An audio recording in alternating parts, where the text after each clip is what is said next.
கார்லிக்கோட தோலை தூக்கி போடுறீங்களா? ஸோ உங்களுக்கு தான் இந்த வீடியோ. ஸோ கார்லிக் வந்து நம்ம உடம்புக்கு எவ்வளோ நல்லது நம்ம எல்லாருக்கும் தெரியும். பட் அதனுடைய தோலில் இருக்க பயன்கள் பற்றி தான் இந்த வீடியோவில் பார்க்க போகிறோம். வாங்க வீடியோக்குள்ளே போகலாம்.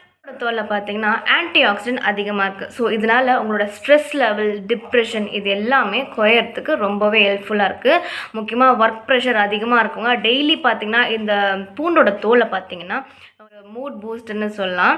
ஸோ ஏன் அப்படின்னா அதிகமாக பீரியட் டைம்லேயோ ப்ரீமென்ஸ்ட்ரல் சிண்ட்ரோம்லையோ ஏர்லி ப்ரெக்னன்சி சிம்டம்ஸ்லேயும் பார்த்திங்கன்னா அதிகமாக வந்து மூட் சேஞ்சஸ் அதிகமாக இருக்கும் கேர்ள்ஸ்க்கு. ஸோ அந்த டைமில் நீங்கள் கார்லிக் எடுத்தீங்க அப்படின்னா அதிகமாக மூட் ஸ்விங்ஸ் வராமல் இது வந்து ஹெல்ப் பண்ணும். காக்னிட்டிவ் ஃபங்க்ஷனுக்கு இது எப்படி ஹெல்ப் பண்ணுது? கார்லிக்கில் இருக்க அந்த சல்ஃபர் காம்பனண்ட் என்ன பண்ணுதா, உங்களோட மெமரி அண்ட் கான்சன்ட்ரேஷனுக்கு ரொம்பவே ஹெல்ப்ஃபுல்லாக. கார்லிக் வந்து நரம்பு சம்பந்தமான விஷயங்களுக்கு எப்படி ஹெல்ப்ஃபுல்லாக இருக்குது? இது வந்து நியூரோ ப்ரொடெக்டர்னு சொல்லலாம்.